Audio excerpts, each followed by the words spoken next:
Today on the LA Food Podcast, a show that hasn't been acquired by OpenAI yet. The James Beard Foundation dropped its list of finalists this week, and LA had a monster showing, scoring multiple nods in major national categories, as well as some promising nominations in the Best Chef California category for what would be an unprecedented four-peat in the category. We elegantly transition from discussing the Beards to discussing the ongoing fine dining debate, dissecting Kush Bouchard's provocative essay on whether the best thing to do is to just abolish fine dining like it's the police in the summer of 2020. There's recent eats at Tacos Los Huichos, La Berg, and River Street Barbecue, and a round of Chef's Kiss Big Miss starring South Asian hand rolls, middle-aged restaurants, and a bagel controversy that smeared a little too close to home. In part 2, an interview with Chef Brian Bornemann of Crudo and Nudo in Santa Monica. On the eve of the award-winning restaurant's 5th birthday, we trace his personal journey from Santa Monica to, well, Santa Monica, and dive deep on the low-key groundbreaking ethos that he embodies as a chef and as an operator. If the words vermilion rockfish make you feel anything at all, dear listener, you're gonna love this one. A reminder that the LA Food Podcast is part of the Acquired Taste Media family. Be sure to listen to our sister podcast, Taqueando with Bill Esparza. This week, Bill spoke with none other than John Yao of Cato for a fantastic conversation on all things San Gabriel Valley and how it's influenced John's ethos at Cato. As always, I'm your host, Lucas Servodio, and without further ado, it's time to chow down. This episode of the LA Food Podcast is presented by our friends at MVA.wine. I recently sat down with Laurent Verns and Tito Malega, the people behind MVA.wine, and my first reaction was, wait, why isn't everybody doing wine like this? They treat wine the way we treat food on this show. It's all about discovery, not the obvious places, the tiny producers, the bottles you only find when someone points you in the right direction. Here's how it works.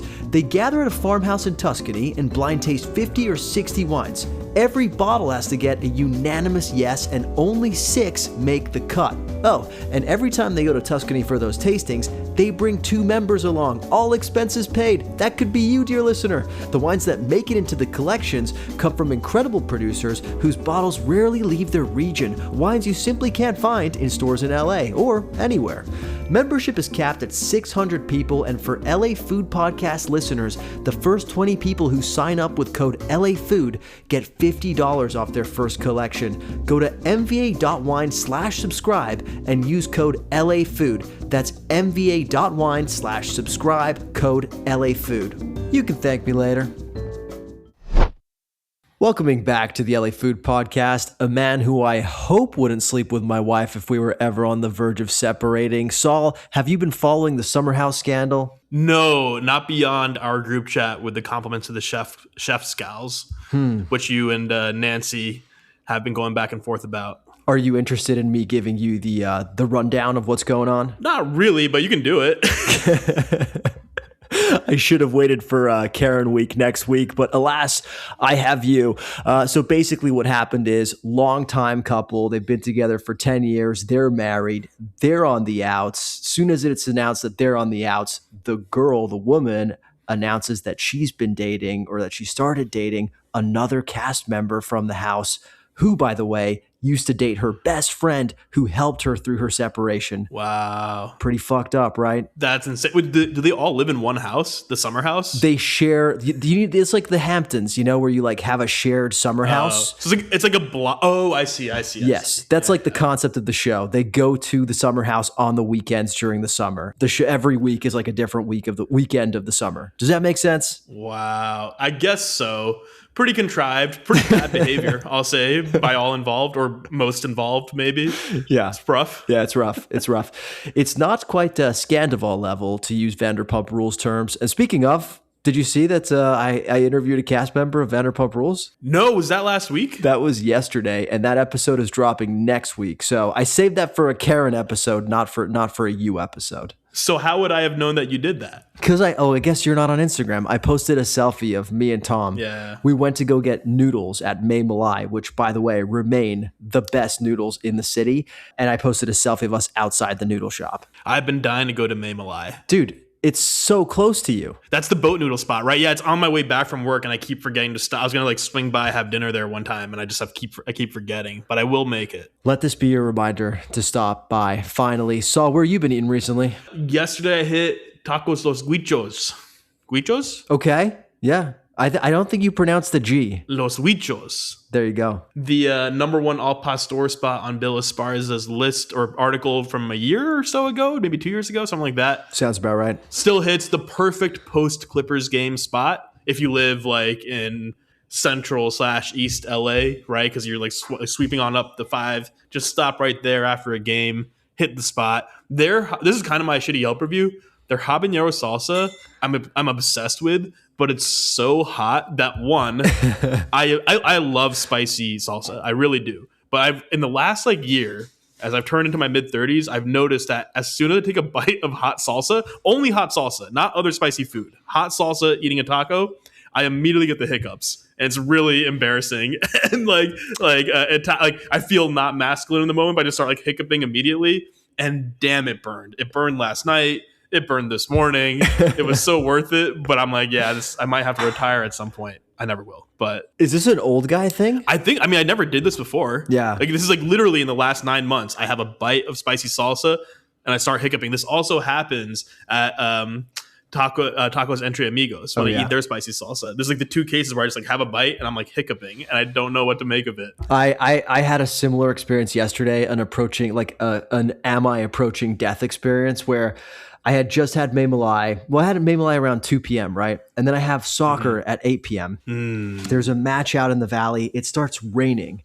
And I'm already like, fuck, I hate the rain. I don't want to play in this. Italy got booted from the World Cup. I was like fucking depressed. And on top of that, we had such a light squad. They're like, Luca, can you play center back? Oh, horrific. That's a low running proposition typically relative to midfield or forward. Correct. Low running, but also low fun. And so yeah, I was stuck at 90 minutes at center back with the most painful heartburn ever, just like acid reflux out and I'm like, this didn't used to happen to me as a youngin'. No, I've been there. I was there as a youngin' eating spicy Pakistani food for dinner and then heading to soccer practice. And I was like, this was I just have to stop doing this. I was like 14 years old. I'm like, I can't do this anymore. I have to stop doing this. Is hilarious.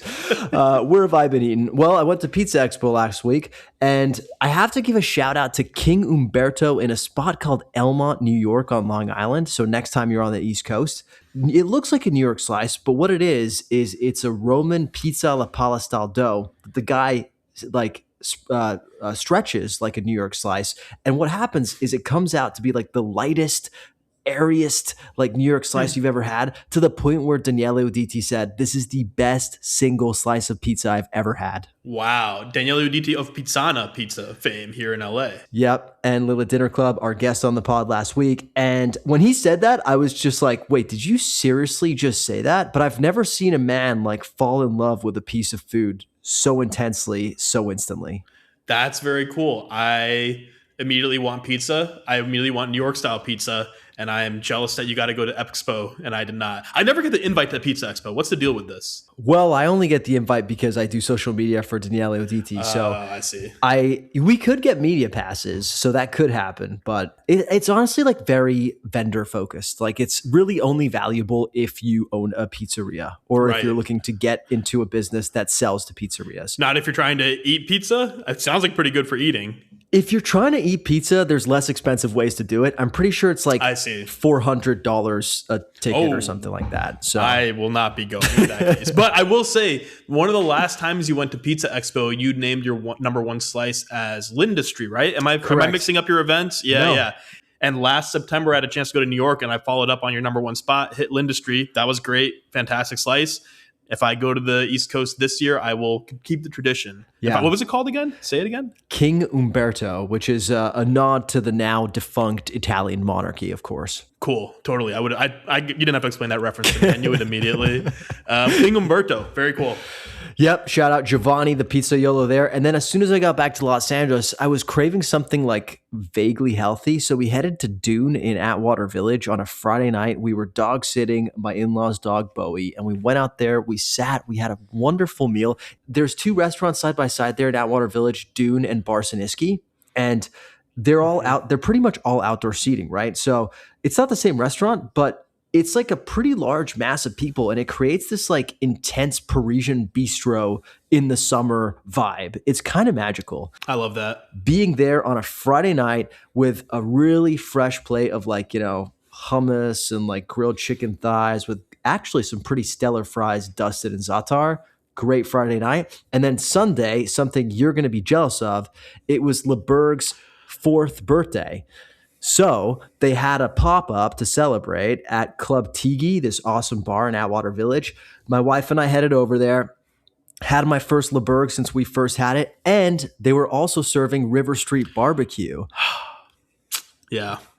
This is a casualty of me not being on Insta, because I actually saw them post this event on Insta like 3 weeks ago or whatever, like a month ago, when I was checking in my like once monthly / weekly Insta, and I was like, oh shit, I gotta check that out. Totally forgot, because I don't get reminders because I'm not on Insta and I miss out. And because I'm a bad friend. But also, River, so we actually name checked River Street Barbecue last week when we were talking about pop-ups, but we fucked up the name. We called it River Barbecue. So I had to like go apologize to the guy. I was like, it's River Street Barbecue. Did I say that, or did you say that? I would never have said River Barbecue. I think I said it, but you agreed. You nodded like an idiot. Yeah, I did. Like an idiot. Yep. Yeah. So that was good. And they didn't have their full barbecue spread. What they did have was mac and cheese topped with brisket.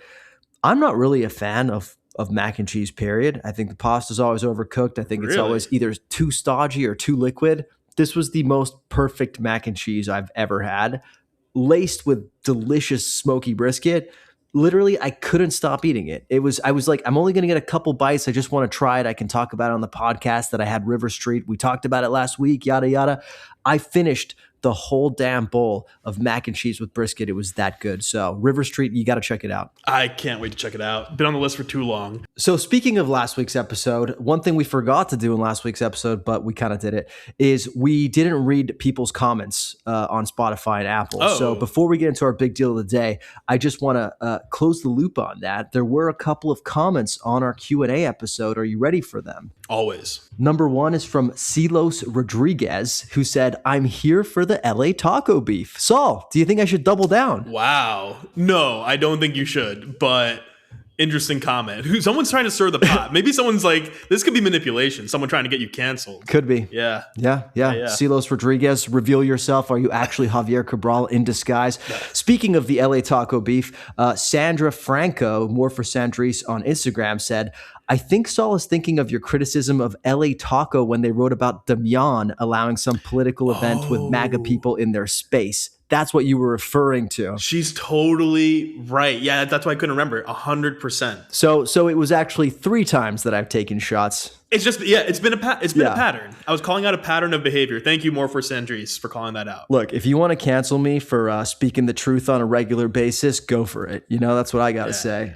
Whatever, man. Anyways, those were all the comments. And be sure to leave us comments on Spotify and Apple. We will read them. And as well, like 5-star reviews. If you should feel so inclined, it really helps us. Okay, there was some big news this week, and that is that the James Beard Foundation dropped its 2026 finalists, and LA had an extremely strong showing. Saul, are you ready for the list of who's nominated? Can't wait. Okay, for Best Chef California, we've got Dave Barron of Celine, Daisy Ryan of Bells in Los Alamos, if we want to count that as LA, which food media seems to do, and Kwang Ah of Baru. For Emerging Chef, Fatima Juarez of Comal scored a nomination.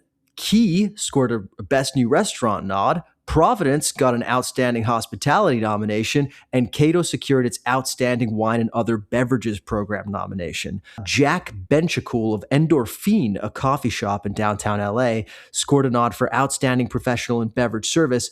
And I think, to me, what is the biggest headline of the day is that for Outstanding Chef, both Gilberto Cetina of Holbox and Nikki Nakayama of Anaka were nominated for, nationally speaking, Outstanding Chef. Saul, what's the biggest headline to you out of these? The overall showing of Los Angeles at both the state, but particularly the national level across Outstanding Chef, Emerging Chef, Best New Restaurant, Outstanding Hospitality, and Outstanding Wine for Cato. That's all really, really cool. Yeah, I think this is a really good showing for LA. Yeah, it's a great year for LA. I mean, look, it's to me, I saw this and I was almost like kind of surprised. I think for LA to get 2 nods in the outstanding chef category, I don't know that that's ever happened before. Really cool. Yeah. Well deserved in both cases. Also, interestingly, 2, I think, perennial nominees, right? I mean, Gilberto's been there for now maybe like 3-4 years. Definitely 2 years in a row. Yeah. But and he's been, of course, at the top of like Best Chef California. He's been in the mix. Yeah. Nikki Nakayama for a long time has been in these conversations, I think, and been sort of like in and around this list. So very cool to see them on the nominees. Also, shout out to Eater for saying that they're James Beard finalists, which is what they are, even though James Beard still calls them nominees, which is confusing. Yeah, because semifinalists should progress to finalists. 2 finalists. Right? Yeah. That to me is definitely the headline. I was super stoked to see Cato get Outstanding Wine and Other Beverages program. Of course, when you get finalists, that means you also get semifinalists that didn't progress to the finalist stage, and these are the people that were from Los Angeles who unfortunately did not progress to the semifinalists. In Best Chef California, it was Brian Dunsmore of Dunsmore, Sarah and Sarah from Kismet, Andrew and Michelle Munoz at Moose Craft Barbecue, Charles Numba of Camellia, and Viet Win of Nep Cafe.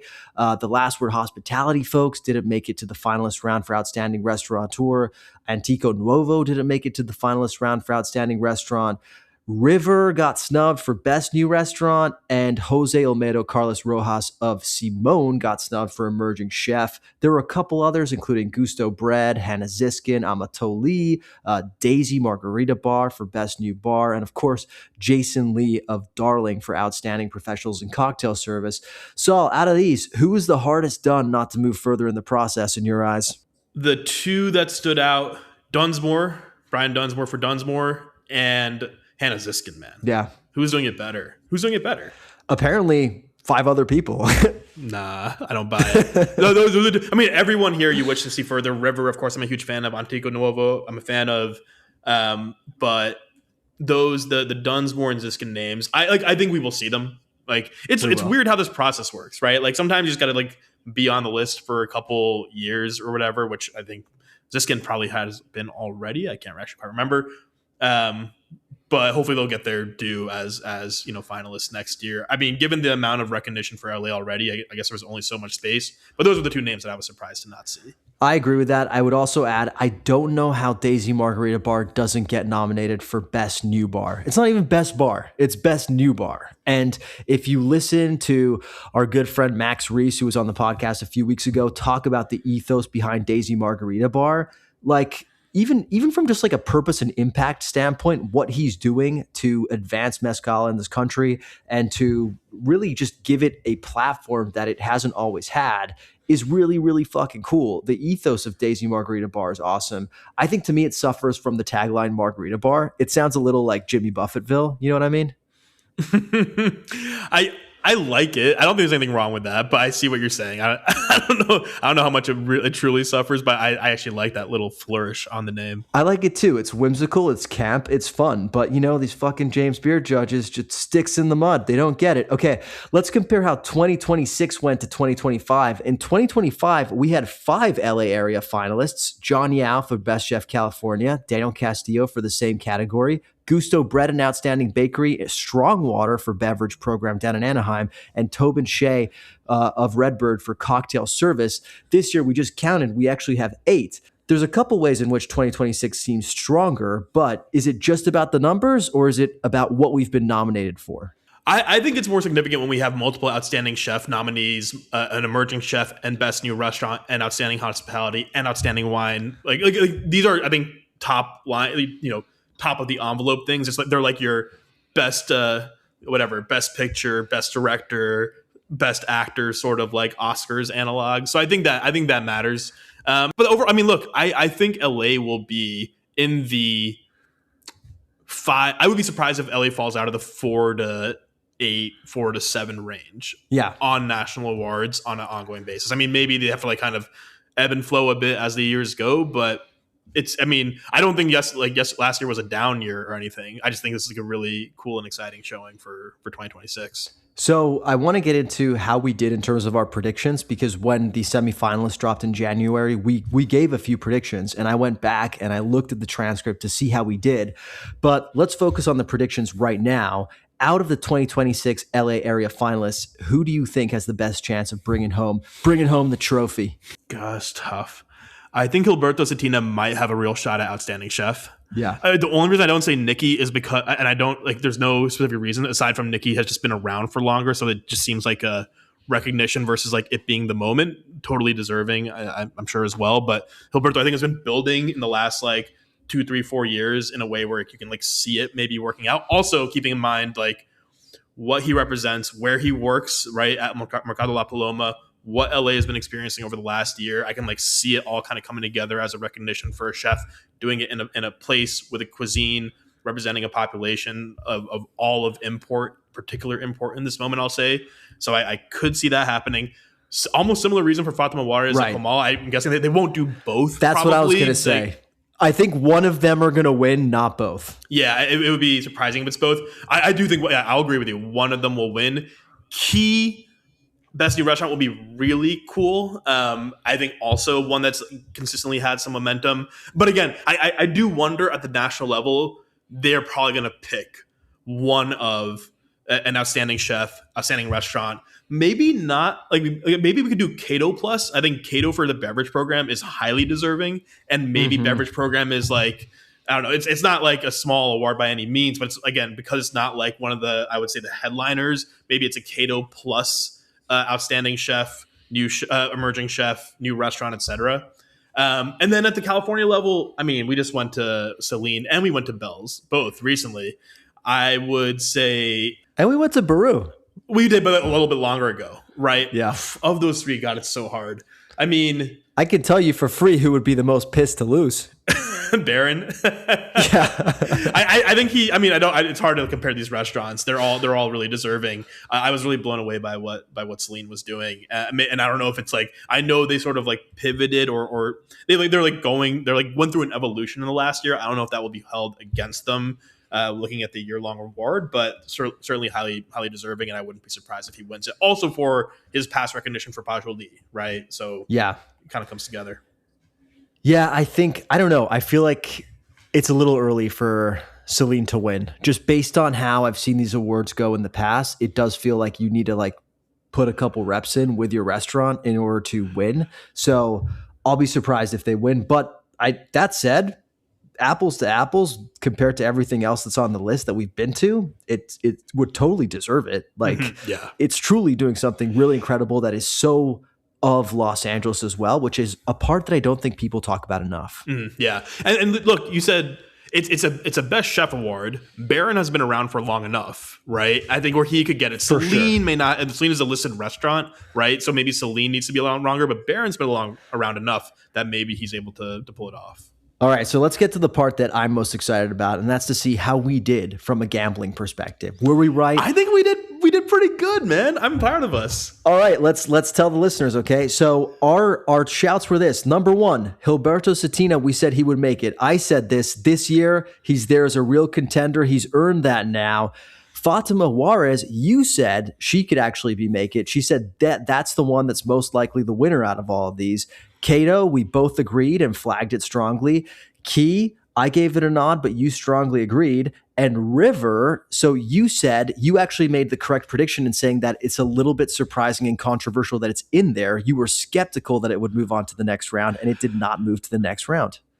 I don't remember it being controversial. I don't know. I don't know why I said that. I don't know if I agree with the. You said that just because you were like, I've heard people talk negatively about it, and I pressed you on it, and you said it was just you. Yeah, just you, right? I don't actually think it's that controversial. I think it really actually would have belonged, and it's maybe a little bit surprising it didn't make it, but yeah, pretty good with our. I mean, look, when we talked about Fatima and Gilberto, it was kind of like. I was like hopeful they'd make it. I wasn't sure, and it's cool to see them both recognized from the semifinalist stage now as nominees. We were, however, incorrect about Hannah Ziskin and Last Word Hospitality, who we both felt really strongly about. I still feel strongly about Last Word. I think that what they do is incredible. I mean, Herman's is just like Case in point, everything they do from a hospitality touch point or standpoint turns to gold. The Hannah Ziskin one, robbed, dude. Just robbed. I agree. Not right. Yeah. It's not right. And then we didn't have the stones to make any calls about Nikki Nakayama, Providence, or other ones that we didn't really know about. But I think we did ourselves proud. Yeah. Good year for LA. Good year for us guessing overall. Yeah, I wonder what's that thing? Kalshi? Does Kalshi have James Beard Award bets? Almost certainly, right? They got everything. We'll have to ask Giannis Antetokounmpo. Look, if the beards are a barometer of the state of fine dining in America, what can we learn from this nominee list? Nothing, because I don't think they are a barometer for fine dining in America. Hey, you have to accept the premise of the question. They were that maybe, but they're not that anymore, right? So it's Fair. not Well, I think they are. I think it's just the definition of fine dining has expanded, and bodies like the James Beard Awards have played a role in making that expansion. I don't know. So for example, from LA, Key, Celine, and like our fine dining representations, Komal and Holbosch, to an extent, Holbosch obviously has its tasting menu a couple nights a week, but as like the standalone entity, aren't necessarily, right? And they're the representatives at and of course the Naka is fine dining as well. So there is they've mixed it up a bit, right? But I'd say, first of all, we're not talking about the James Beard Awards for America. We're talking about them just for LA. So I don't know. Fair. I'm not making any broader judgments, though. Fine dining has been in quite the conversation recently, I will say. It's a great segue, dude. I wasn't expecting you to make it. But yeah, that's enough about the James Beard Awards, because we did want to spend a little bit of time talking about fine dining because of Kush Bouchard's recently published Substack piece that was headlined, "What if we just got rid of fine dining?" Just to catch you up, in case you didn't read this, dear listener, the piece argues that modern fine dining is broken. It's propped up by abusive kitchen cultures, environmental waste, and generally inaccessible, ego-driven dining models that prioritize prestige over the diner's genuine enjoyment and even sustainability. Obviously, Noma is the inspiration for this whole discussion, but the piece questions whether fine dining still has any real cultural value, and even goes as far to suggest that if great food comes at the cost of people and purpose, it may not be worth it. Saul, what were your impressions of this piece? So it's a provocative idea, right? And a provocative headline. And like, I think what Kush was pushing on is like this traditional approach to fine dining is like, if it comes at the cost of people and the environment and other things to an extent, like, is it worth it? The answer, especially when it comes to people, is no. But I don't agree with she doesn't even necessarily say that she thinks fine dining should be abolished, right? She even notes in the piece that there are certain kinds of fine dining, maybe from emerging cuisines or cuisines that have not traditionally been seen. That, like, when I think her words were, when a chef has something to say, and she used an example of a Filipino fine dining experience. Yep, that's right. I think of Archipelago up in Seattle, which I went to earlier this year, where it says someone has something to say, and clearly the culture of the kitchen is healthy. Fine dining will always have a place. It will always exist. There's not a question about whether it won't, because just like I think in any, especially artistic-ish industry where there's like high fashion or art house movies, right? There are people who are always going to push the boundaries, and I think the form of fine dining has a role to play, and also there's just a fundamental interest in it.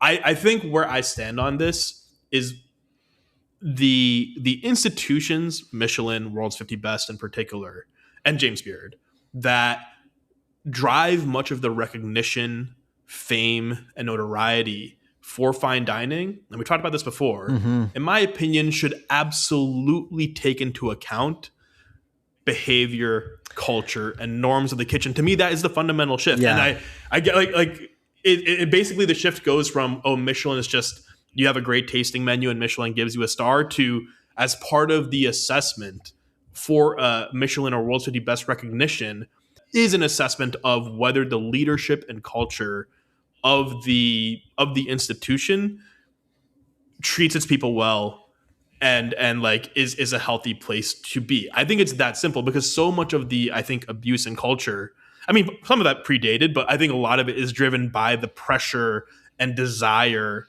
and rigor and ego that those awards bestow on chefs, right? So they go, I'm going to drive whatever forward. I know I'm talking a lot. Give me one more sentence, which is to say, like, if you are unable to achieve those heights without abusing your staff or underpaying them, that means you are not fit for the award because you lack the leadership and training skills necessary to deliver on your food vision in a healthy way. That means you are not able to achieve it. That it's like that simple. I kind of fucking love that because a lot has been made of the external pressures that the awards bodies, like the ones you mentioned, have placed on fine dining as an ecosystem. In fact, in Kushbu's comments, there was an interesting discussion led by Chef's Table producer Brian McGinn and Eaters Matt Kang, and they both argued, or one of them argued, I forget which one, that basically Michelin World's 50 Best and the chase for prestige have distorted fine dining, turning it into like this expressive, delicious art form into a super ego-driven thing that's designed to win awards and is disconnected from the diners it's supposed to serve. But the way I like what you just said, because I do think the awards bodies try to take it into consideration. Like, I know James Beard does 100%. The problem is, I think that the judges have a really hard time knowing what is actually going on in these kitchens. And I think that in and of itself is a problem. I think that is a problem that stems from we're trying to give too many fucking awards and there's not enough time to do due diligence. I'd almost rather there be fewer awards, better due diligence, and then we could achieve awards. Because I agree, what you're describing is basically like the Astros winning, but with like their secret chips that tell them like what sides are cut. Like they're cheating basically if they're achieving those heights with abuse. Yes, they're doing it in a super problematic, borderline evil way, but fundamentally it's cheating. It's like doping. I see where you're going with that. I don't know if I agree with that framing necessarily. To me, it's like not cheating. It means that you're unable to do it, right? And to your point, this would require a shift in process, right? Probably anonymous surveys of staff, right? Yeah. Or like other, like, it can't just be the judges going to eat. But the central idea is we should not be judging just the food and hospitality experience for diners. We should be judging the experience for workers and the people who are contributing to the food as well. Yeah. Right. And I think it's like, at least as a notable place to begin, that seems like a highly reasonable one for me. And it should fundamentally shift incentives and behavior, or frankly, just filter out the people who are unable to lead without being abusive. That should be that, like, and I think, by the way, you see this pattern of abuse across industries. We saw it with like Me Too in Hollywood, right? And beyond Me Too, there are just like scores of stories, I think, of abusive producers, directors, and so on and so forth. When people, like, for some reason, people in the arts, I think, feel like this need or permission to be abusive in pursuit of their art. But I think the shift in culture doesn't have to be these things can't exist, because they should exist. Fine dining, I believe, should exist in some way. Like, yes, I have my own, like, whatever notions of like Michelin that I've talked about a bit, and like kind of being tired of it, but always pushing the envelope will be interesting and should be done. Yeah. For the people with ambition to do it and people with the talent and leadership to be able to bring chefs along in a healthy manner. I just think that is possible. Kenji Lopez-Alt, actually, really quick, I'll say, and I might have mentioned this before, he's wasn't a fine dining chef or restaurateur, but he like shared the sort of cultural norms that he set at his restaurant in the Bay, which I thought were like it was essentially like, hey, if you give feedback, you do it in private, right? We do not yell. We strive for excellence. We expect excellence. And the way we go about training our staff and providing feedback is done in X ways. It can really be that simple, like as a starting point, right? And I do think like it is a huge miss and negligence, frankly, by Michelin World's 50 Best to not include those considerations in their process for selecting winners for these awards. I fucking love Kenji Lopez-Alt. Always have, always will. Now, the other part of this, which is another part of the argument that was brought up this week, was by Pete Wells in the New York Times, and he was basically pointing the finger at the brigade system. He was the headline was the brigade system helps restaurants succeed, but does it also lead to abuse? The piece basically argued that the brigade system has been portrayed as essential to bringing efficiency, consistency, and even professionalism to restaurant kitchens. But the rigid hierarchy has also enabled toxic power dynamics and abuse when it's not paired with the strong leadership, like you're saying. Basically, it's used as a crutch for weak leaders to enforce their demands on others. And it reminds me of some of the interviews that Bill Esparza has done on Taekwondo with chefs in South America. I think one is like Tuju in Brazil. Go and listen to that interview, folks, if you want to. I'll post it in the show notes. But the chef there talks about enforcing a non-hierarchical kitchen system, literally for this reason. And I think that requires such more like skilled leadership than does a hierarchical brigade system. Yeah, I know you hate my sports analogies, but it's literally like, Pep Guardiola soccer versus like strict authoritarian, everybody's in their role soccer from like the 1990s. Like, people need to really know what the fuck is going on in order to play positional soccer, because they're getting it from a master like Pep Guardiola, right? It's a whole different like ball game. It's a failure of leadership and a failure of imagination when you lean on abuse in the brigade system. I don't know that it's the brigade system itself that is the problem. It's more so how it's utilized. And I think that's a great point. Yeah. You could run a brigade without it being abusive, but I do think that what Pete points out is the basic structure and hierarchy of the brigade lent itself to those power dynamics. I think you can absolutely run an efficient, like, it's kind of like they have like in consulting and tech, they have like scrum, like weekly scrums or whatever. Yeah. You have a scrum leader who like you could run an abusive scrum if you want Punch right? people in the scrum. But really it's just all that is just a process by which to organize the work. And because it's so hierarchical in brigade, yes, it is exposed to those things. And I also think there's like a generational aspect to this. For sure. There was a really interesting YouTube video I watched. I can't remember if I've mentioned this before, but I think it's from like Yes3 Chef is like the channel. Apologies if I'm messing that up, but they did one with John Yao with Cato, and they did one with Curtis Stone, where they like follow a chef for 12 hours through LA, and the chef takes them to a bunch of spots that they like. And at the end of Curtis Stone's episode, they talked about, oh my God, I'm going to forget, Marco Pierre White.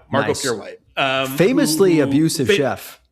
Exactly, right. And they asked Curtis, like, hey, like, and this is also, they're at the Benjamin, like a martini deep or something, and they're like, hey, tell me about like your experience with Marco Pierre White. And he was like, Marco, like, he was like, I loved it. I loved the standard. I loved being pushed.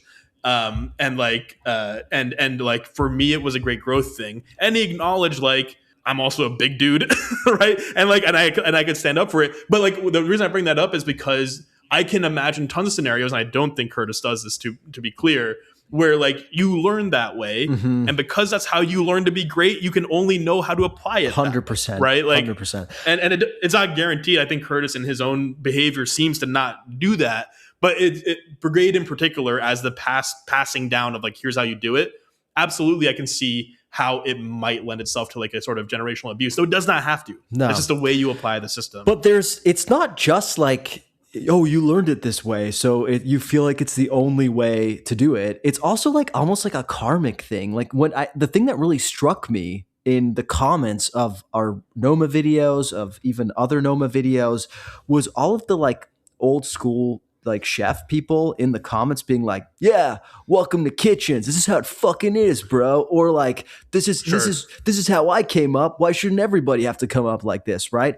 And to me, it's almost like, it's not just that you think this is the only way to do it. It's almost like you feel like because you went through it, you have to put others people through it too. It's almost like hazing, and this like yes, but like there's a reason that hazing has fallen out of favor in fraternities, right? Because we realize it doesn't have to be like this, lads. It doesn't have to. I literally remember. I'll tell this story. I think I've told you before. When I played high school soccer, I was in like a suburb of New Jersey, and our coach's perception was that we were too soft because we were like, suburban, upper middle. Probably correct. 100% true. But here's what they would do: they would have the seniors kind of run us into the forest behind the school and do what's called Circle of Death, where they would make all the freshmen and sophomore circle up and fight you have to fight each other. They would choose two kids and be like, you have to fight each other, and if you didn't fight, the seniors would beat the shit out of you. This is a real thing that happened. Did you fight? I think I never fought. They tried to put me in, or did I get in there once with a friend, and like you just kind of like wrestle, and like you just kind of go through the motions. They're like, buddy, like we're not trying, but people will get bloodied up, people will get kicked in the face, like people would fight. And by the time I was a senior, it was like, we're not fucking doing that. We don't have like, why that was fucking terrible. and before there was something that happened in like the early, like it's like generational shift. Yeah. I think in the 2000s, where we were like, why are we doing this, guys? We don't have to like, and there's like, whereas when you heard seniors talk about it, they would like brag about their fights, for sure, right? Like their circle of death experience. Oh yeah, I was such a nice senior, such a nice senior on my soccer. Oh my god, yeah. Like why? I just remember being so scared, and I'd be like, why? I would never want a freshman to feel like that. And by the way, those seniors didn't win shit. Yeah. They didn't like work for them. Long story short, right? I don't agree with Khushbu's piece that fine dining is the problem. I don't think it is. I think that in particular, like there is certainly a culture of this abuse that's existed in fine dining, but more importantly, the public recognition, the award recognition has not done anything to reckon with it until I think more and more now. And it is without a doubt in my mind a responsibility of those international bodies or national bodies that are thrusting these chefs into fame, and therefore justifying whatever behavior they execute in their pursuit of good food or great hospitality, to say, no, in fact, you don't get to participate in this if whatever process that they need to figure out reveals that like you've created an environment that like harms people. Yeah. And whatever. Yeah. I mean, also, I don't even think Khushbu was trying to like actually say abolish fine dining. I think it was just a good headline, right? But if you like read it, she's saying abolish it the way that it's been done in the past. And I actually am fully on board with that. I actually, there were some corners of the internet that had less than civilized takes on her piece.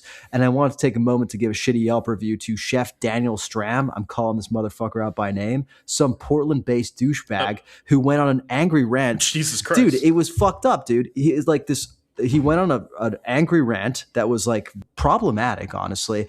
And he suggested pushing Khushbu off a cliff as some sort of a solution to the problem. So I think this is a fair shitty Yelp review to give. Okay, yeah, I did not read this comment, and so your strong language. So I'm no take. That is not great.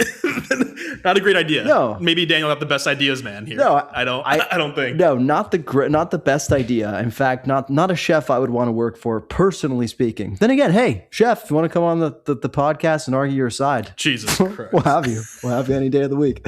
Unbelievable. So good at starting beefs, bro. Great piece, but the great piece from Khushbu. Yeah, I think like just in terms of like a good piece of writing and a good provocative idea. Yeah, no sign of AI usage. Brilliant. Okay, are you ready for a quick quick game of Chef's Kiss Big Miss? I am, and I haven't seen a single one of these topics. Okay. So going in fully blind. I'm doing this one because I feel like we have to, but Acquired Taste Media's very own, well, actually Eater's own, he just has a podcast with us, Bill Esparza caught some heat for posting the following take on Threads. Bagels are just bread, nothing more. A great bagel is just ... great bread. New Yorkers lamenting about the lack of bagel culture here in LA. Don't get it. We never cared because we have exceptional bread, all caps, in LA. It's bread. There's bread everywhere. Shrug emoji. The post caused quite the controversy, with folks, like hundreds of folks, accusing Bill of rage baiting, ignorance, and worse. Saul, where do you stand on Bill's take? Chef's Kiss or Big Miss? I'm like right down the middle here, man. Bagels, like bagels are a type of bread, right? Sure, yeah. The biggest issue I actually have with the take is that yes, we don't have like great quote unquote bagel culture maybe in LA, but we have very good bagels here. We have great bagels here. Go to Maury's. Maury's is like it's like really good bagels. We don't have a ton. We don't have like, they're not the same as Jersey bagels. Yeah, that's Every right. Corner. New York or New Jersey. By the way, New Jersey, where the best bagels and pizza can be found. You heard it here first. Probably not first, but... Wow. No, Elmont, New York. That's where the best pizza is. There you go. But I will say, like... So I disagree with that notion. This to me is almost more, like kind of like the should we abolish fine dining? It's like the headline is the headline. Yes. But really what he's saying is that, like... This is just rage bait, honestly, from Bill. Like, that's what this is. He's not really saying much here. So I don't know if I like it's like a straight down the middle, like well done, chef's kiss rage bait. That really worked. Bagels. I think bagels, they're not more than, they are bread. Like you can't disagree with that, but they are a certain product of which LA has, I think, few great options relative to the East Coast. And 100% correct. And this was in the comments, like LA has great other kinds of bread, such as tortillas, right? We have like great tortilla here and tortilla culture and tacos and other such options. But I feel like I'm just talking in circles, but I'm going to go right down the middle on this. Yeah, you're a fence sitter on this. I'm not going to give it to. I'm just going to say this. I do think Bill is a master of the rage bait. He is that's one of the reasons why, I even like approached him to have a podcast because of the whole Via's Tacos rage bait. This was entering into dicey territory though, just because like this, it feels like he was touching a third rail here of sorts. And I'm not going to lie, going through the comments, I was a little scared. I was almost like, do I have to go in crisis mode here? Adam Pally's comment was really funny. That's his name, Adam Pally, right? That's his name? Yeah. What was it again? It was like a rude thing, but it was funny the way he wrote it. Yeah. So Bill, all I'm gonna say is like you know what you're doing, you know what rage bait is, but let's I don't know, I don't want to get canceled in the meantime. Okay. Next one. Eaters Kathy Chaplin writes that Avish Naran, the restaurateur behind Pizza Palace, is opening Lomi Lomi, a South Asian influenced hand roll bar in Lomita, alongside another upcoming concept, Szechuan Club. The restaurant will feature temaki with bold South Asian flavors, snacks, and shochu highballs in a more casual, accessible format. Rather than framing it as fusion or cultural storytelling, Naran positions Lomi Lomi as a personal, boundary-free expression. Just doing what I want, he says. Saul, South Asian hand rolls, chef's kiss or big miss? A chef's kiss with this cop. I think this is hilarious. First of all, I'm very excited to go because I want to see the concept. What I texted you when we saw this was basically giving people a bite of like butter chicken wrapped in a naan and being like $18, please. is what I'm picturing. That might not be it. The concept makes a ton of sense. Like we have in Navala, right? Navala is when you like make a bite of food with like roti or naan or whatever, prata. And to me, and then so like the concept like actually makes a ton of sense. Have like a great bite of like perfectly balanced, whatever curry or vegetable in like a South Asian flat bread of some kind, and serve it. That totally works. I hope he'd be making a killing on margins for this one. Is what I think. I just can't get out of my head the image of them serving like chicken tikka masala wrapped in sushi rice, wrapped in nori as a hand roll. And that is fundamentally, I'm fundamentally just like not into that. And I think it's because I've been burned in the past by fusion sushi. I once visited a restaurant called Tex Wasabi in Folsom, California, owned by none other than Guy Fieri. And an evening of eating barbecue sushi was enough to scare me straight from anything that wasn't traditional sushi.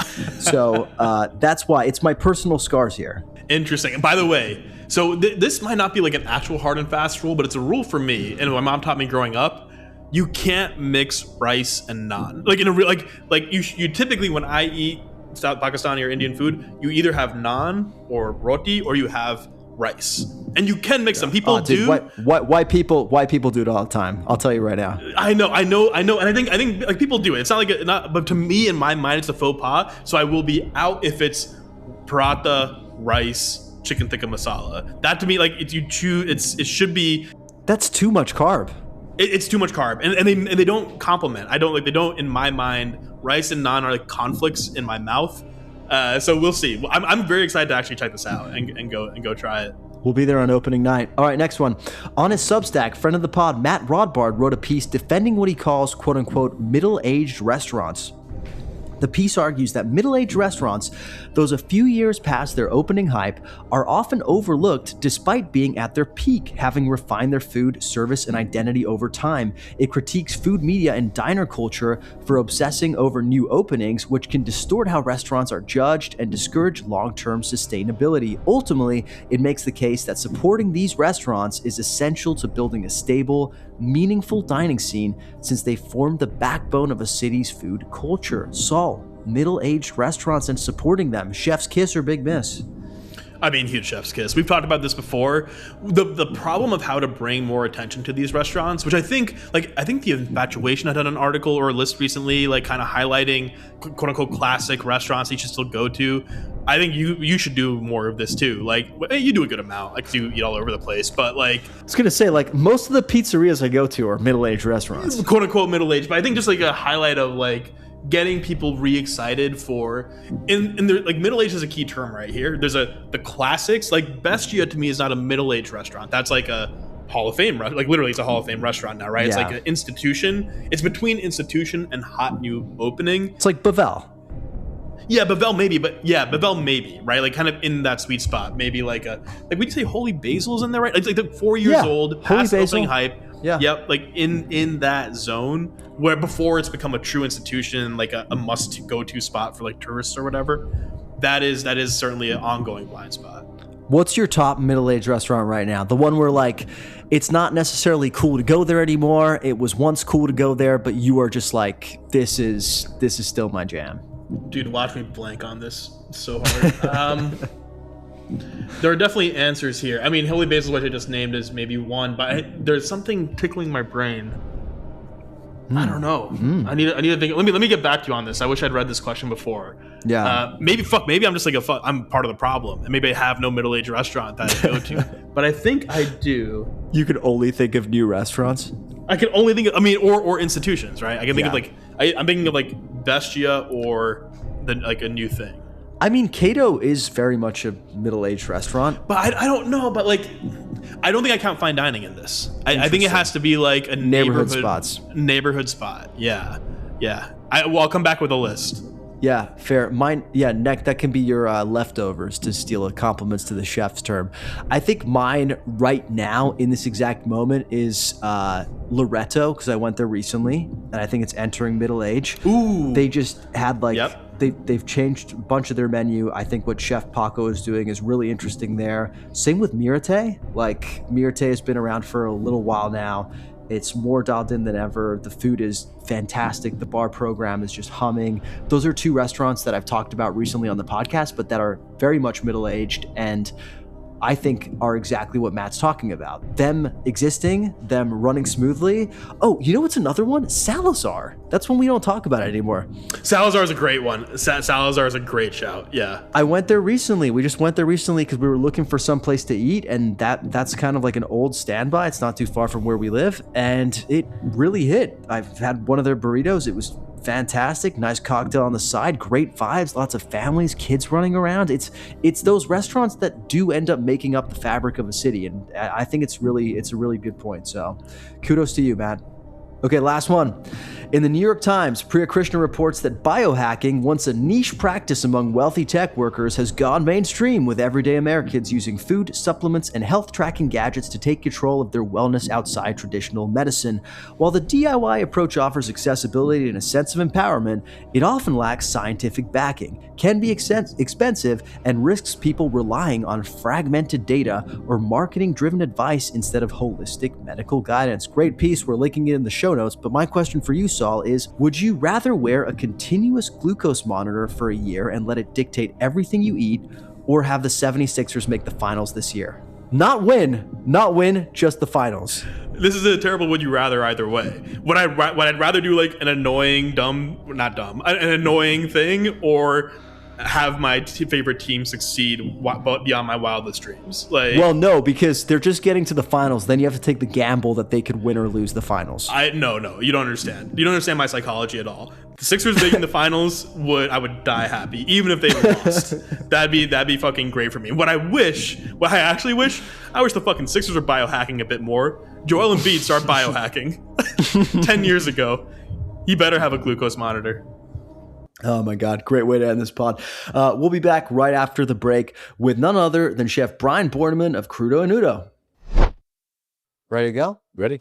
All right, I'm stoked because I am seated in sunny Santa Monica, an area I don't get to very often, but love it every time I do, at Crudo and Nudo with none other than Chef Brian Bornemann. Chef, how you doing today? I'm doing pretty well. It's gorgeous outside, and I'm glad you're here. I'm so jealous. Like, did you ever watch the show? It was called Flaked on Netflix. Yeah. That was a special era. Yeah, short-lived. Yeah. Will Arnett, pretty bad, but it It really was made terrible, but it was the Venice lifestyle. exactly. It was It made great. me romanticize this lifestyle. So, Yeah, and that was a special time. It was, kind of before all the big box really took over. yeah. It was fun. Yeah, good Yeah. times. Well, hey, icebreaker question for you. I promised it wouldn't be controversial. What's one seafood item people should order less and one they should order more?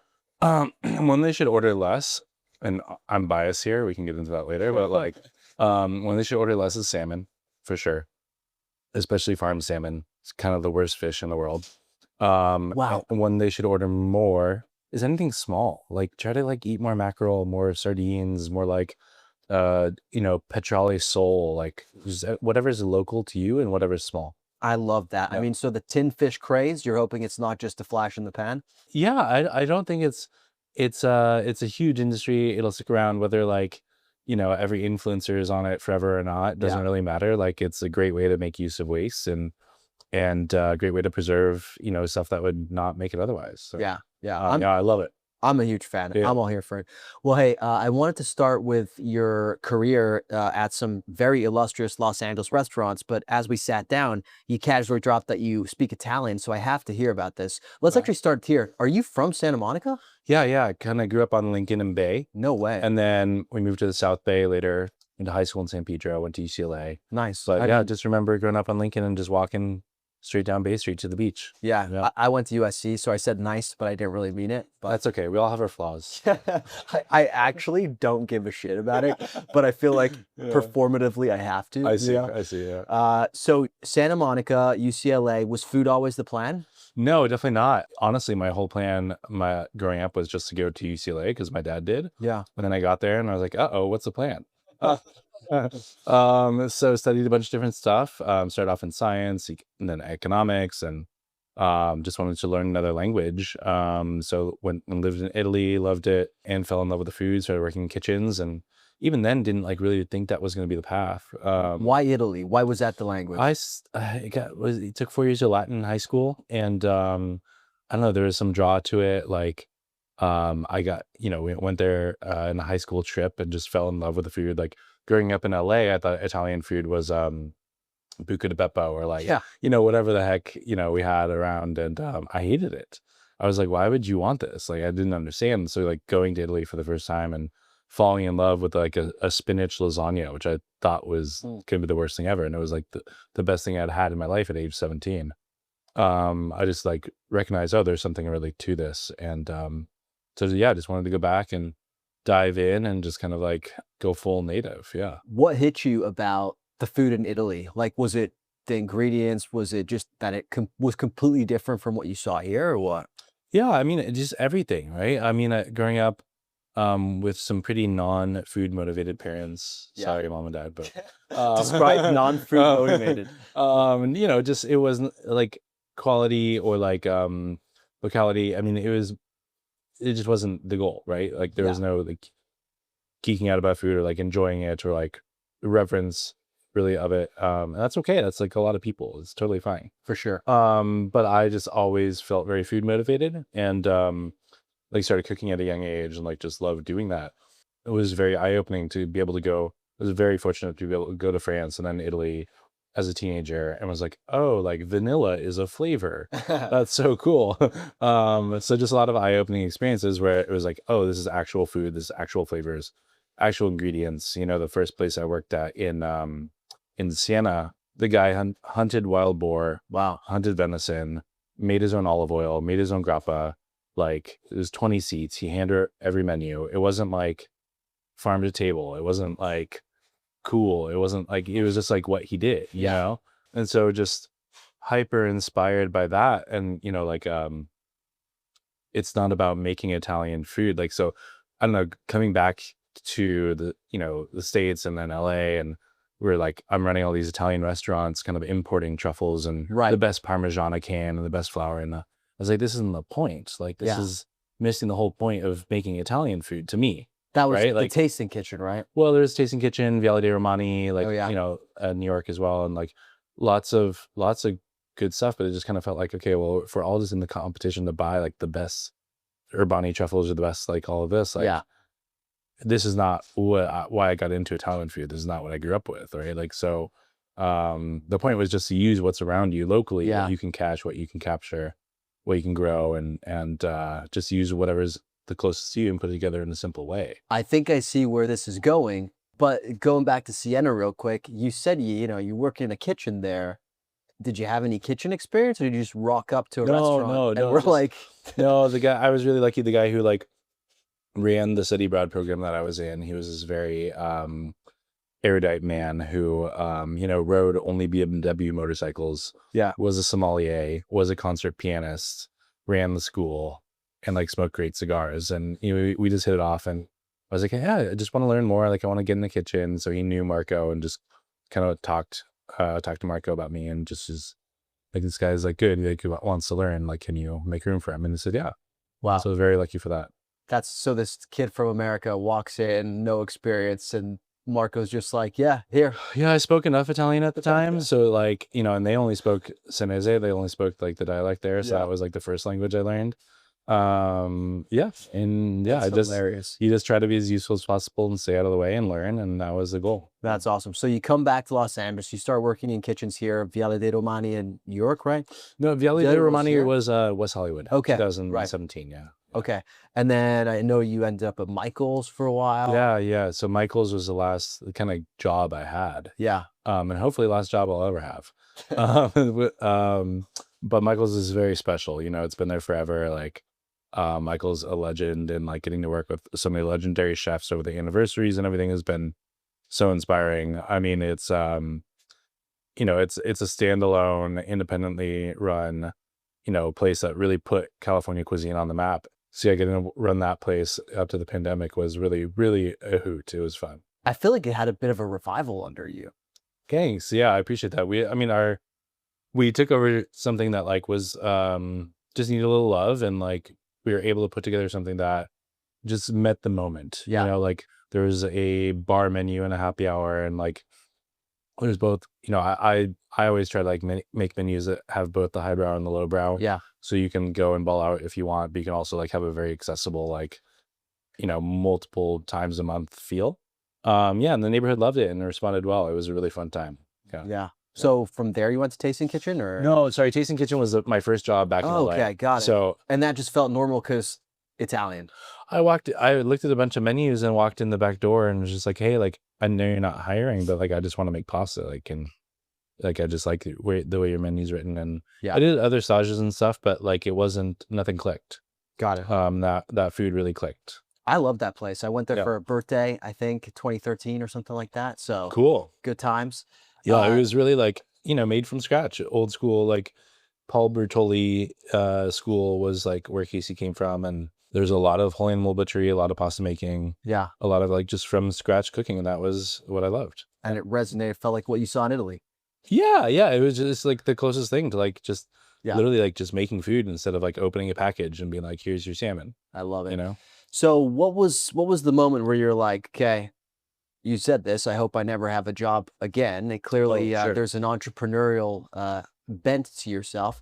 What was the moment where you're like, I want my own thing? I think I had wanted my own thing for a while. I mean, I was looking at restaurants in 2018 and 19 and like putting together business models and like planning those steps already. But I think before the pandemic, it kind of felt like this, kind of like just huge undertaking. You have to have like $3 million in the bank and this giant build out. And like, it was just it felt like in order to do what was happening at the time. I mean, this was back when, there was just like all of these big openings sponsored by like, Hollywood types. And like you had these places that would open with this huge flourish and then die in 6 months. And it was just kind of like the norm. And so it just like, I was like, this doesn't really add up. This doesn't really make sense. And then, in the pandemic, I just saw like a hole, like you just, like you're a running back, like you just see a hole open up and you're just like, all right, I'm just going to run through it. Like for, a couple of months, people were willing to listen to something different. Yeah. And were willing to go to pop-ups and were willing to like just have different types of experiences. And so, all the restaurant owners that I knew were so busy pivoting, just trying to keep their lights on. Yeah. that I was like, oh, I'm not tied to anything. Like, let's just, try this and just run through that hole. And, it took off. So that was cool. Was Crudo Nudo always the idea, even when you were looking for restaurants? There was always like a raw bar component. I mean, like that is something that I fell in love with, in Southern Italy, like taking trips there in 2016, 17. That was a big highlight of Viale dei Romani was this Crudo program that I developed. And so, whether after Viale dei Romani, I went to employees only, I went to of Michael's, and like, so was always developing this Crudo program and trying to get kind of away from, I was importing fish directly from Toyosu or from Spain or from New Zealand, because that was like what the best in the business was. Yeah. But growing up here, I was always like, man, why can't we use more local stuff? And so like slowly from Viale to employee, like I just started working with more and more local fish. Also because like there just became this local Ikejime movement over that time that grew and gave us that quality of fish locally, which didn't really exist before. Yeah. So yeah, it just kind of worked out that way. We're like focusing on, and like the reason why Crudo made sense is totally practical, right? Like we could show up to a bar or an outdoor area or whatever. All we needed was a folding table and a cooler. Yeah. And a cutting board, and that was it. You don't need to actually be cooking anything. Yeah, and so we could operate outside when it was like dangerous to be inside.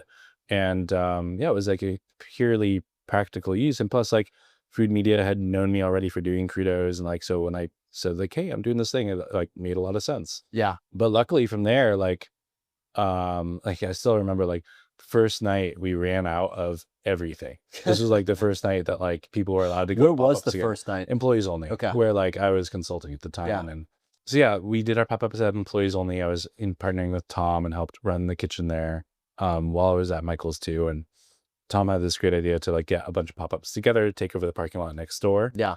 And so Crudo was the Saturday, Sunday pop-up, and Saturday we sold out of everything. Wow. And Sunday, I mean, first it's the pandemic, and second it's Sunday, and no fish people were open. So I was like, what do we do? I called my friends who own Kai Gourmet and was just like, hey, I just need something. And they're like, well, we gotta, we don't have anybody there, but we'll give you the code to get in. And so at the time I didn't even have a car. Wow. So I rode my motorcycle from West Hollywood down to El Segundo, threw like a 70-pound tuna in a backpack and drove it back up the 10 to the 5. That's wild. It was crazy. And that's how we did Sunday. That's crazy. And that was day 2 of Crudo, yeah. Man, talk about just having to figure shit out. I mean, yeah, when you throw a tuna in a backpack, you're really figuring it out. Yeah. I'd say so. Yeah. I mean, the reception to Crudo Nudo was awesome. I remember it being like in the pandemic, like being one of the things that I would see across my social media feed. I remember seeing a bunch of articles about it. And I remember it, being something that my wife was constantly in my ear. Like, when are we going to Crudo Nudo? That's sweet. What was that reception like for you? It was great. I mean, we were lucky that we got a lot of good attention. And like, again, I think we're like a moment of doing something positive, like on a small scale, when like there was a lot of tough news going around. Yeah. And so we did really well with that. Yeah, I don't know. Like we started off with just a couple employees and grew into 14 by like year 1. Wow. So it was like massive growth, and yeah, it was just a fun time. And so you opened the brick and mortar, and now it's been 5 years, not since the brick and mortar, but since you opened Crudo Nudo? No, 5 years for the brick and mortar. Oh, wow. Yeah. So it's actually longer for Crudo Nudo. Yeah, exactly. Wow. It's like, yeah. So we did the first pop-up probably like July of 2020. Yeah. But yeah. So 5 years of operating in a brick and mortar. Yeah, exactly. What's been, obviously the restaurant's evolved over those 5 years. Yeah.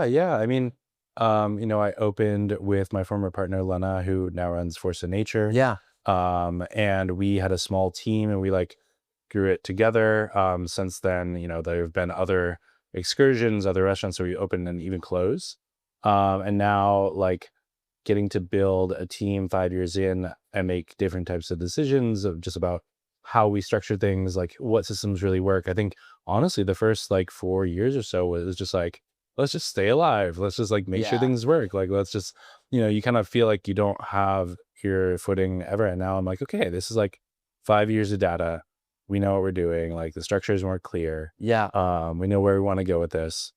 I've had Cynthia here with me the whole time and Jose here the whole time, but like a lot of new faces coming on. It's a small shop, and we love that it attracts like such like ecologically and socially minded people, and like we get Yes. to like really be fortunate that we never have to like really look around hard for staff.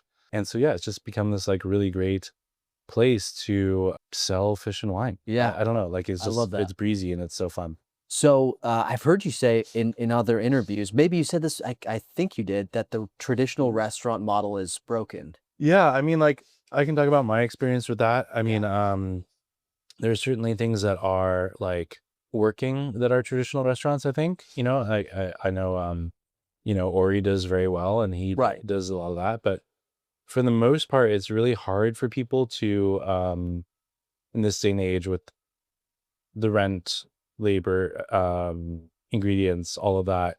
Like if you're not busy every single night, and most Yeah. places, especially in LA, aren't. Even the buzzy places. Oh no, yeah. I mean, Yeah. like weekdays across the board right now are tough for everybody. And so yeah, I think I saw so many places open, and you basically just bank on being busy all the time. And so if you're not, you're really on the struggle bus. Mhm. Struggle um, bus. Nice. I haven't heard that term struggle in a bus, minute, yeah. so thank you for reintroducing it. Yeah, you're welcome. Yeah, there are certain limitations that come with like a larger space that you need X amount of bodies just to have the lights on. Yeah. And generally what I saw happening was, in order to then cut costs as like time goes on, people always like tend to cut food costs, right? Mhm. Ingredients become cheaper, menus become simpler, and you try to cut on labor as much as you can, but like Yeah. like how do you like, especially if you get a bunch of investors and like raise all this money, how do you show growth year over year? I mean, like that's a tough gig. Yeah. So knowing that like the goal of Crudo was to be food motivated, was to be like a beacon for like how do we make local seafood normal. Mm-hmm. Like the goal is to choose the rest of it to go to make that affordable. Yeah. And so by choosing like, I was literally sitting across the street at Ashland Hill eating a burger, and I just saw a for lease sign here, and I was like, oh, whoa, that's crazy. It's like a coffee shop size space, but it already had like a prep sink and a dish sink. What was this before? It was a tonic bar. No way. Tonic shop. Huh.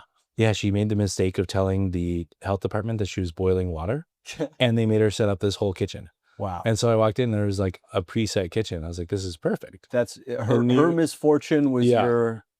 We just got so lucky there. Yeah. And knew the patio was going to be a thing. And so like my dad came out and built the patio, and like we just, it's been working ever since. And I think the key for us is like, just having people be like hyper flexible as to like what they're doing. Yeah. Kind of more the way you would see it in Europe or somewhere else. Like For sure. the person taking your order is also slicing your salumi, is also pouring your wine, is also doing the dishes. Yeah. Like you're just a restaurant person in space. You're not like, there's so much hierarchical structure in like the American restaurant system that you just doesn't really exist elsewhere.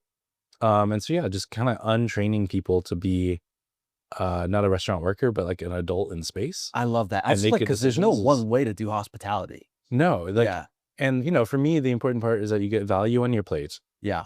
You get value in your glass, and like you have a warm service experience that feels friendly. Yeah. And so like with those three things being the goal, how do we strip away the kind of like normal expectations for the bullshit that like gets in the way of that? So it sounds like one of the things that kind of forced you to come up with this model, or to like lean in on this model, is the fact that, you're aware of the constraints that are out there, and like the limitations of not having unlimited resources to deliver on how a lot of other traditional restaurants work. If someone gave you not an unlimited, let's say like $3 million, would you build bigger, or would you double down on what you're doing? Yeah, I mean, I think that was a lesson I learned from Isla, to be honest. Yeah. It's like that was a restaurant down the street that like made it almost 2 years, but Which like, I loved, by the way. Thank you. On the record. Thank you. It was really good.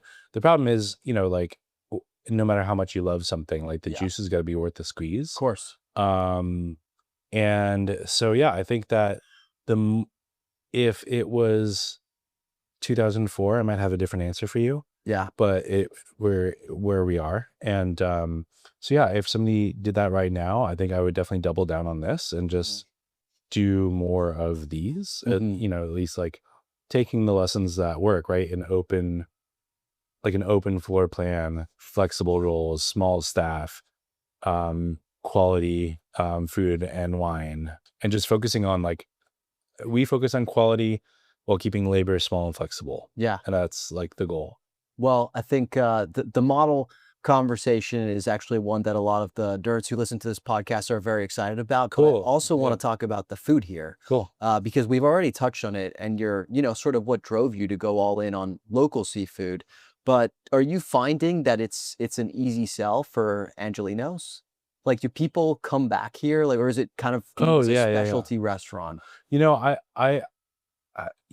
to horn too much, but like, Yeah. we're really proud of the way that we've gotten people to become accommodated to eating Vermilion rockfish Huh. instead of Maday Yeah. or Santa Barbara abalone instead of. I mean, you guys deserve, like, the Vermilion rockfish industry, like, should give you a prize or something, because I'm now seeing that everywhere. And Thank I you. think this was the first person I saw it. And I read Vermilion Yeah. rockfish on your menu, and I was like, I don't know that I want that, because I Yeah, had no idea yeah. what it was. Well, there is this misperception that, it's a like charter boat fishing trip, fish taco fish. Yeah.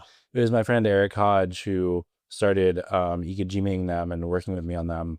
And it was like, when this is handled properly, this is on par with the best Japanese fish in the world. Mm-hmm. So I brought Eric to like LA Chef Con, and like we've really promoted it in different ways. Now I work with Ceremony, this this company that does robots that perform ikejime on the boat. And they're now doing local Vermilion rockfish at that level. So yeah, the Vermilion has been like our calling card and our like kind of like a mission statement. Yeah. It's like, if we can get more people to eat more Vermilion rockfish instead of kimidai or Maday, as much as I love them, like, then we're winning. Would you say that that's the quote unquote burger and fries of Crudo Nudo? Yeah, I mean, we're so lucky that our top seller from day one, like, originally we went really pedestrian. We had an avocado toast, a grain bowl, and people just ordered Crudos. That's how it the started. most. Yeah. Wow. Like, really, like, tried to be accessible, I love that. I I love that, like, you people tried just- to give the neighborhood what you thought they wanted. and they just went for Crudos. And so, on any given week, we can have like 10 different species of Crudo, Yeah. which is incredible. But to answer your question, honestly, I think the burger and fries is the tuna toast, and the Caesar goes vegan. Like, people geek out over that and like live and die by that. And that's definitely the burger and fries for sure. Yeah, dude, you're making me hungry. So you've already touched on Isla, but I just wanted to double click on it because, as I said, it was a restaurant I really loved. And I think you get this, like, as a diner, you get this like preconceived notion that if you love something, it's gonna make it. Right. You know what I mean? Like, Totally. especially, I remember the times if I the went. food's good, if people are having fun, Yeah. like, Service was great, Yeah. vibes were great, and it was packed every time I went. Thank So I was like, Yeah. when I remember hearing that it was closing, I was like, oh my God, gone too soon, in my opinion. Yeah. So you've already touched on it a little bit, but what did that project teach you as an operator? Yeah, I mean, so much. I mean, for one thing, there's lessons to be learned that are site specific to the West Side, and kind of like what the world wants right now. I think in my hubris, that was a very like 2018 project in the very 2023 year. Interesting. Where, like, I want to do chef driven, market driven, like small plates, like multiple course, full service, etc. And, I think what people are wanting right now is just something a little bit easier, a little bit less of a reach, a little bit less chefy. And that's totally okay. Like, that's just kind of where we are. And, at the end of the day, like, again, going back to like where we are at Crudo and the open floor plan, there we had very compartmentalized floor plan where the bartender could not help the host could not help the dishwasher, the oven cook couldn't even help the line cooks. And like, so by having all of these stations, it really limited what we were able to do in converting this model to that space. Yeah. And so basically we're using the same local sourcing and proteins and food costs, but we're not able to make the overhead and the labor match up in the same way. And so basically we would end up doing the same amount of sales at both places, but that had double the rent and double labor. Yeah. So eventually you're just gonna be like, all right, I can't, there's only so much you can do to get sales higher. I think if we had 30 to 40 more seats magically, that would have made it. That would have made a big difference. I was going to ask is there like something you could do differently if you opened it in 2026, the year of our Lord, that would make it work? Yeah, I mean, I think it's all, it's all location, and time Yeah. now. And I think it's all about ratio, right? Like the amount that you're spending on labor and kitchen and like that type of space, Right. does that actually convert to the amount of seats that you have? Mm-hmm. And on the west side, folks don't eat out very late. So if you're getting one big turn at 7:30, you only have X amount of seats, you can do the math. Like it's like so I think, just what really works well about Crudo is like it's a very all day thing. So sometimes we're busier at lunch than we are at dinner. Sometimes it's 3 to 4 o'clock, like happy hour that like just blows up. Having that flexibility to have people like see you as a place to come throughout the day, and just being able to be flexible is key. And so like I think there's just so much about that setup that was not flexible enough for what I love to do, and I'm just never going to compromise on quality or sourcing or like trying to like get or the labor model. Like I want people to be paid appropriately and like not be overworked. I don't want to be like burning out managers at both ends. I didn't have a salaried manager at either place, and so I mean there's different ways that you can like make it work, but I wanted to stay in integrity with what I love doing, and that wasn't possible. I believe the bear calls those non-negotiables. I haven't seen it. You just have to trust me on this one. Cool. That's really interesting. So I've heard a lot, obviously a lot has been said about the tough environment that restaurants are in. You yourself have even alluded to some of the, conditions that have made things incredibly difficult over the last couple of years. But I've heard that conversation almost like intensified when it comes to discussing Santa Monica and discussing Main Street specifically. Oh yeah. Do you think that there is some truth to that? Something that makes Main Street a more difficult place to operate in? We're a very seasonal street. I'm not sure where you've heard it from, but like half our radius is fish. Yeah. So like people come out to the beach, come out here when it's good, and right now the weather's good and that's great. But yeah, it definitely is a more seasonal street than like if you're in Glasgow Park, for example. Yeah. But no, I think, like the West Side in general, like the cost of living is higher. Yeah. Your rent is higher. I have a friend who I'm not going to name who has a spot on the East Side where the rent is a dream of a situation. Yeah. And that's not something that's possible in the center of town. So yeah, I mean, like as you go further west, things become more expensive. That makes it hard for sure. Have you ever been like, fuck this, I'm going to Eagle Rock? I just can't do it. I don't know. It's just like too far from the ocean, man. Yeah.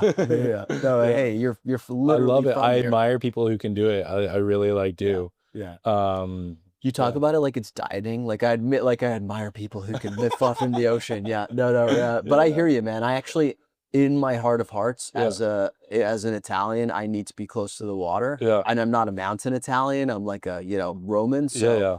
That's been a point of negotiation with my wife. Like, okay. We're gonna live on the east side because we like it, but and you said so gorgeous and so cute. There's so much going on. Like it's this whole different beautiful set of LA and California, and I just can't do it.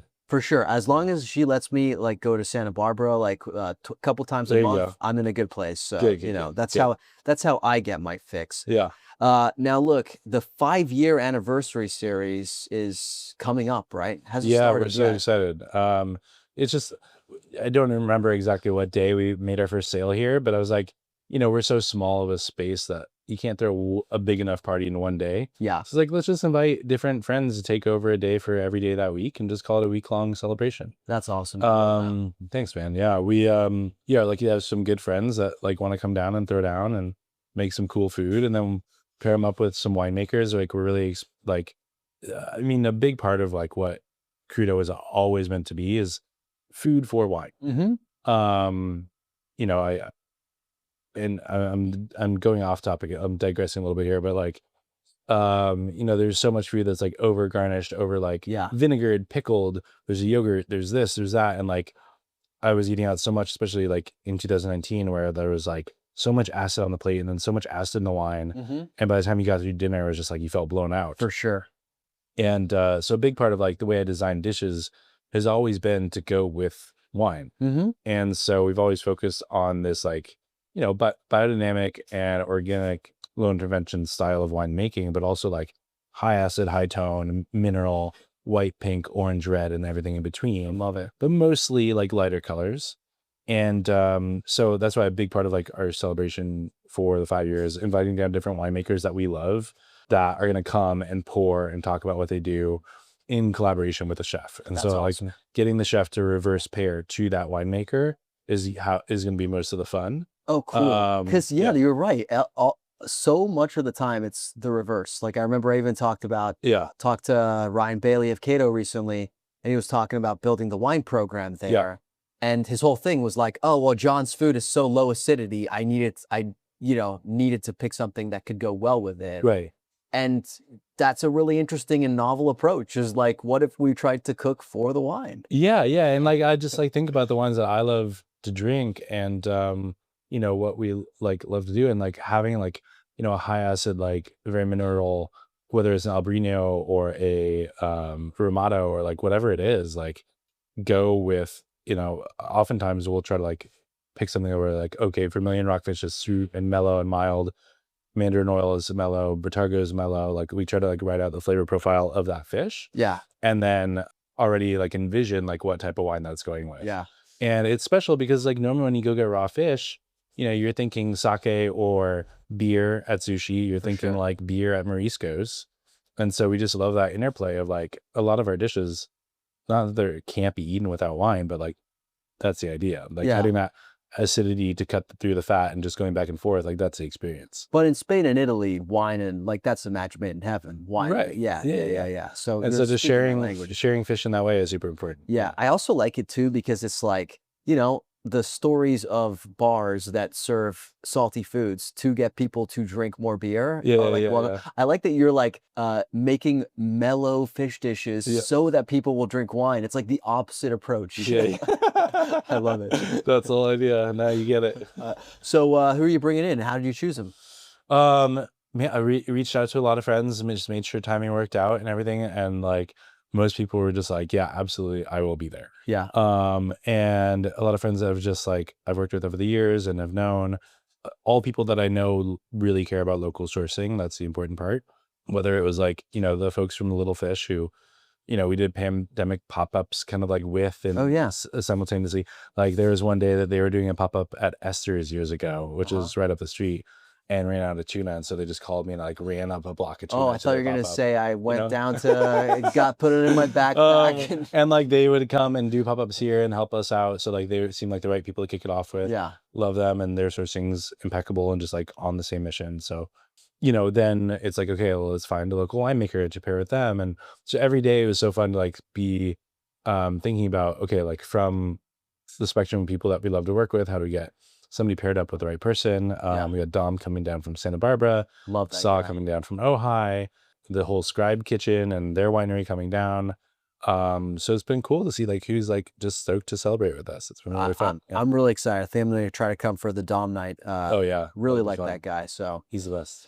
Well, Brian, congratulations, man. You've had quite a ride, and I'm so happy that 5 years later, 5 years, that's a big milestone for a restaurant these days. Yeah, man. It feels special. We've seen a lot of places come and go, and like we just want to, I've always wanted to be an inspiration for others to like be like, you can do it too. Like, keep doing it, and like hopefully like we can all make money selling what we love and not have to make too many compromises. That would be great. Well, congrats. You're I've always appreciated what you do, but speaking with you, you can really tell that it's coming from a genuine place. And I think that translates into the product. And to me, it's no surprise you've been around for 5 years. Thanks, man. Appreciate it. Our closer question we ask all of our guests is this: what are 3 LA restaurants you're loving right now? Good question. That's always the hardest one. It is. It's like, okay, or if they have kids, they're like, I haven't been out in like 10 years. Yeah. I think right now what's happening at Rustic Canyon is really great. Cool. Food eats super well. It's creative, but also like craveable. Yeah, like Elijah's just been doing a great job. So like Rustic Canyon's like really, I don't want to, it's best it's ever been, maybe. Wow. Yeah, it's great. Damn. Jeremy Fox leaves. It's really great. What Jose does over at Simone down the street in Venice is really fun. He just is so playful and like just has so much fun with his food, and like it's really cool to see, and especially like such a different flavor profile than what a lot of folks are doing. Underrated, I think. Oh, for sure. Yeah. Yeah. I mean, he's gotten enough press recently, but Recently, yeah, but I think it's he's like been it's doing taken great. work Yeah, to get there, you know, totally. because But like it people comes just, from a good place. It's like you said, he's cooking from the heart, and it's Yeah. really like soul food for him. yeah, And it's also nice, and it's also fun. It's also playful. Like it's really he's doing it for all the right reasons. yeah, That's it, you feel it. yeah. Handsome Um, guy too. Yeah, he is. He's a really sweet guy. Yeah. We love him. And then, probably Tyler's place, Betsy, on the east Oh side. yeah, Yeah, him and Chef Paul just like really click well together, and they despite being in Altadena at the farmers market twice a week, every week in Santa Monica. wow. And I'm like, man, that is braver than I am. That is And they spent a lot of time with Tyler on the ecology center last year, and just love things that are good for the soil, and cooking honestly from the heart, over wood fire. And I think, I think that's what I'm seeing like in those three places, is people like really cooking from the heart, making good decisions that like make food both craveable and creative and edible all at the same time, which doesn't always happen. Yeah. It's cool. Kindred spirits, you might say. Yeah. Well, Brian, as I said, thank you very much for making the time with us. Congratulations again. Thank you, and man. can't wait to come back. Appreciate your time so much. Thank you.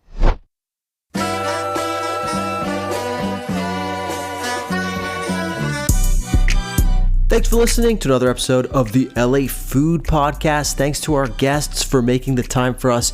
As always, we'll be back with another epic episode next week, but if you're looking for me in the meantime, you can find me on TikTok, Instagram, Thread, YouTube, even our website at the LA Countdown. You can also find us on Instagram at It's Acquired Taste and at acquiredtastemedia.com. If you like what you heard here today, dear listener, please consider going to wherever you listen to podcasts and leave us a 5-star rating or review, even a follow. That really helps us. It means the world to us. Thank you so much in advance. Before we wrap, a quick reminder that this episode was brought to you by our friends at mva.wine. If you want to learn more, go back and listen to episode 167 of this podcast, dated February 27th of 2026, where I sat down with the founders. They really give you a look inside why this is a special place to find and drink your wine. If you want to discover some truly incredible wines you won't find in stores, check them out at mva.wine/subscribe and use code LAFood for $50 off your first collection. And remember, that offer is only for the first 20 listeners. Let's drink together, dear listener. Enjoy.